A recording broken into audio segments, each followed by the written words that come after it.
Oke, gini sekarang. Dunia pertanian sejak awal masih sederhana pun itu adalah cikal bakal tumbuhnya masyarakat sipil atau kebudayaan, sehingga sampai level yang tertingginya membentuk peradaban. Nah, ceritakan dong Pak Remi, bagaimana seharusnya bertani yang benar-benar berkebudayaan. Keke koe kamberu we anai we nesi mangale we ne kamberu. Keke koe kamberu we anai we nesi mangale we ne kamberu. Bagaimana prosesnya masyarakat ini beradab, terutama di kalangan petani? Proses-proses tahapannya. Tahapnya tentu satu, tanah, dia diam di tanah itu. Ketika dia masih berpindah-pindah tempat, para nomad. Ya. Nah, ketika dia sudah mewariskan tanah dan memiliki, mengklaim tanah itu sebagai milik dia dan dia tanam di situ, dia tunggu yang dia tanam itu sampai berbuah, maka di situ terjadilah budidaya pertama. Istilah budaya pertama. Makanya jangan salah, urusan tanam menanam dalam bahasa Latin itu ada urusan kulturnya. Hortikultura itu menyangkut ke kultur budaya. Jadi manusia yang berbudaya itu adalah juga yang sudah diam di satu tempat, menanam dan menunggu tanam itu berbuah, berhasil, memberikan hasil, dan dari hasil itu dimakan darinya. Tahapan selanjutnya lebih beradab lagi kalau melakukan dalam, nah jadi gini, ada proses gitu ya. Ketika dia mau menanam, ada proses ritus gitu ya, untuk memuja kepada, waktu itu belum dikenal Tuhan dalam pengertian agama Samawi, jadi dewa lah, meminta kepada dewa untuk membuat tanamannya itu jadi baik. Dibikinlah ritus itu yang kemudian menyebabkan lahirlah gagasan-gagasan keindahan dalam ritus itu. Misalnya kesenian. Mula-mula kesenian yang paling awal itu adalah musik. Bagaimana dia menabuh barang tertentu, kulit binatang itu yang menjadi membranofon, ditabuh bunyi. Tabuh yang runtun, ya, yang runtun itu menghasilkan gerak tertentu, terjadilah tari. Ketika tari itu tercipta di situ, dia pun menirukan tentang bagaimana seorang pemburu memburu hewan dan membunuh hewan dan mengalahkan hewan sampai hewan mati. Ketika dia melakukan itu sudah melakukan teater, sebab dia sudah melakukan peniruan atas gerak hayati itu, insani tadi, menjadi ekspresi interpretasi terhadap kehidupan tadi. Disitulah lahir teater. Yang paling sempurna itu adalah teater. Teater pada waktu pertama di Yunani itu belum sampai mengenal sastra, tetapi pengaruh dari Mesir ke Yunani menyebabkan lahir karya-karya sastra dari zaman Sophocles, Euripides, Aristophanes, dan seterusnya. Itu pengaruh dari Mesir. Nah, dari sana di Yunani itu dijadikan sebagai pertunjukan pada saat memuja dewa Bacchus. Lantas diselenggarakanlah festival-festival. Nah, itu dari budaya yang makin sempurna. Terus tahap selanjutnya itu tadi sudah bagaimana berkembang, sebab di dalam kesenian itu terjadi perkembangan dari zaman Yunani klasik terus sampai ke sekarang. Oke. Sampai tahap literasi kapan itu? Literasi sudah zaman Yunani, ya, sebab tuntutannya itu sudah harus menulis. Sophocles, Euripides itu menulis sastra. Ditonton. Sebelum Masehi literasi sudah jalan. Nah, yang sekarang buat kita menggalakkan tradisi literasi, tetapi dengan tidak mengenal betul-betul bahwa di dalam literasi bebas membaca, harus bebas membaca. Yang kita di Indonesia baru bebas buka huruf, belum bebas membaca. Baru bisa kita bilang ada peradaban di Indonesia itu setelah agama Islam masuk. Sebab kata adab sendiri kita serap dari bahasa Arab gitu ya. Nah, itu tata cara makan dasar harafiahnya. Tapi artinya ketika kita menerima itu sebagai pengertian budaya, maka itu berhubungan sangat dengan kemauan bersyukur kepada Tuhan yang Maha Esa gitu kan. Jadi orang beradab itu orang yang bersyukur. Oh iya, yang tidak bersyukur itulah yang kufur. Kufur itu. Oke. Om Boy masuk bersyukur atau kufur, Om?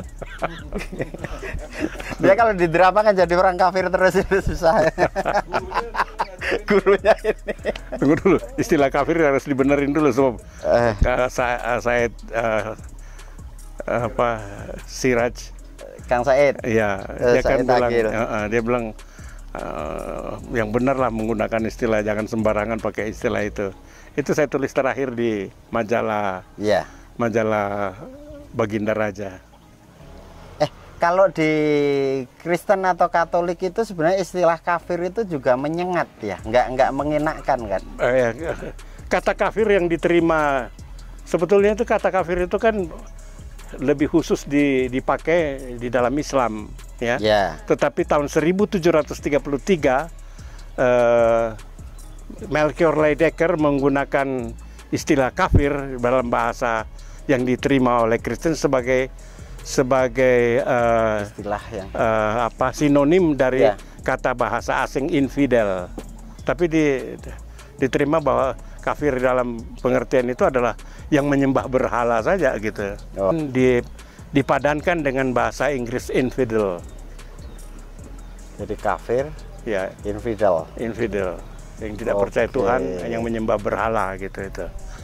Dunia pertanian sejak awal masih sederhana pun itu adalah cikal bakal tumbuhnya masyarakat sipil atau kebudayaan, sehingga sampai level yang tertingginya membentuk peradaban. Nah, ceritakan dong Pak Remi, bagaimana seharusnya bertani yang benar-benar berkebudayaan, dan negara ini kan juga harus ngurus pertanian karena memang cikal bakal kebudayaan itu ya terkait urusan dengan pertanian dalam artian pangan, tumbuhan, air, macam-macam. Iya, otomatis. Sebab kalau berusaha pertanian ada kata kultur di situ, agriculture. Iya. Memang tingkat budaya yang paling mustahil itu ya adalah bagaimana betul-betul orang berpikir memajukan pertaniannya. Masa kita misal contoh sederhana aja, duren yang ada dari Bangkok itu tahun 55 masuk ke Bangkok itu dari Indonesia. Sekarang kita kalau mau cari di supermarket mau beli duren Bangkok katanya. Padahal dulu dari Indonesia itu. Cuman orang Bangkok lebih pintar menanam gitu. Betul-betul dipelajari cocok tanam yang benar. Kita enggak, kita main kayak serdadu kenil aja dulu. Serdadu kenil pribumi itu melempar batang singkong, nanti kan tumbuh sendiri katanya. Tidak betul-betul dibudidayakan gitu. Tapi lagunya Kus Plus itu gitu. Nah, iya. Takut kali jadi tanaman. Jangankan Kus Plus lah, yang sudah tingkat-tingkat cendekiawan yang dianggap cendekiawan yang berbicara itu dari sudut tatanan pemerintahan juga ngawur-ngawur gitu kok. Ya tanam asal tanam gitu. Asal tanam aja gitu. Gimana? Jadi akibatnya kita sekarang makan kita nasi tapi Vietnam. Nasinya impor dari negeri kecil yang di utara Indonesia, Vietnam. Nggak, musimnya cuman di sana satu malah sekali. Makanya itu karena utara kan. Ya karena kita tidak mempelajari itu dengan betul. Padahal di Indonesia ada IPB itu di Bogor. Saya tinggal di luar IPB itu. IPB itu kepanjangannya apa, Pak? Institut Pertanian Bener. Nggak tahu deh. Nggak tahu.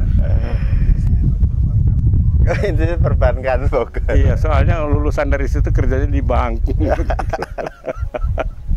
Ya gitulah.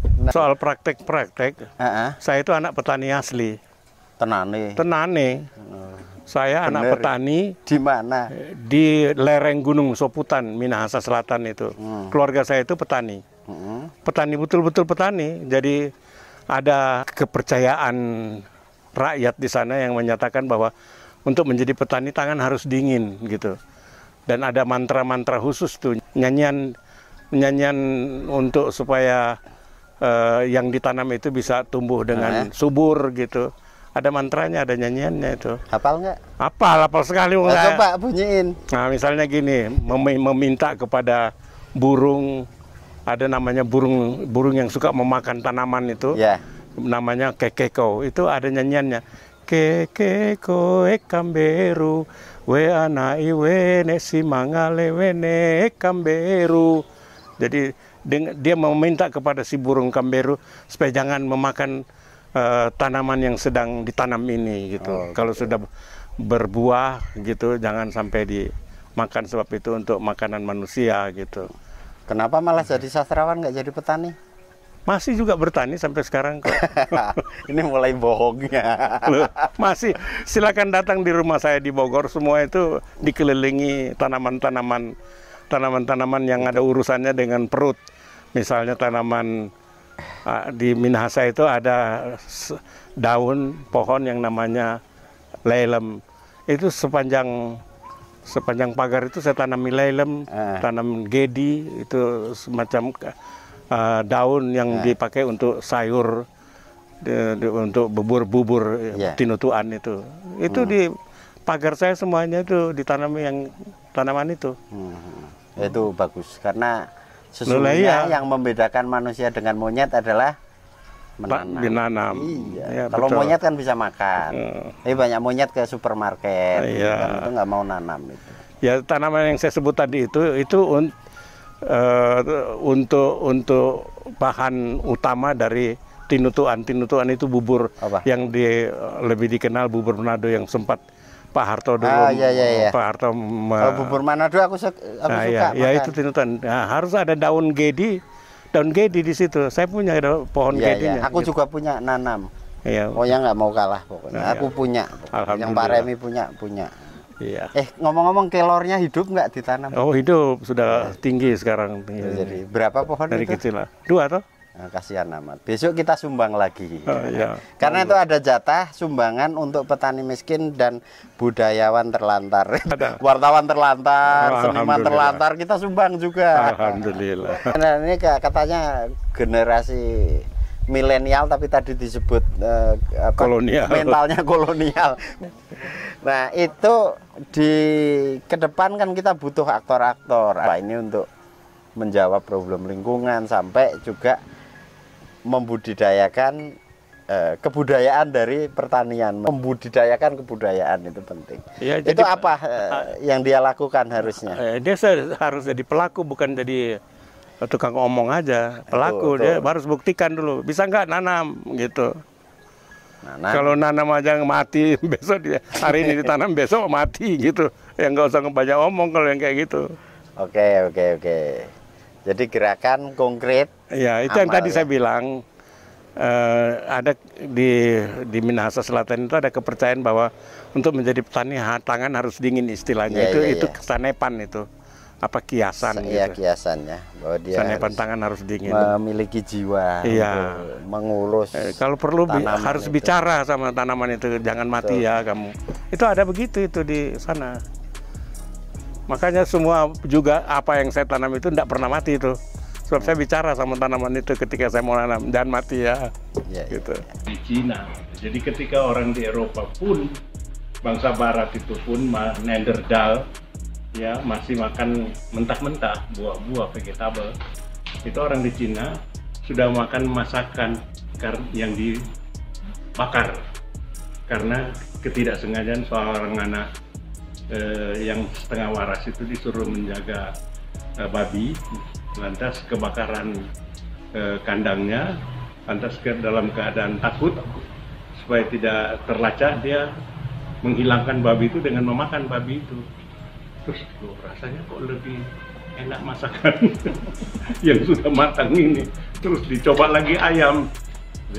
Dari situ orang Cina mengenal makanan. Tadinya semua manusia di dunia ini makan mentah. Buah-buahan ya kebanyakan. Buah-buahan. Kalau daging kan susah dimakan mentah. Ya, kalau daging yang mentah itu orang Jepang itu dia pakai semacam kecap yang namanya soya yang dicelupkan, dan itu terbatas pada ikan.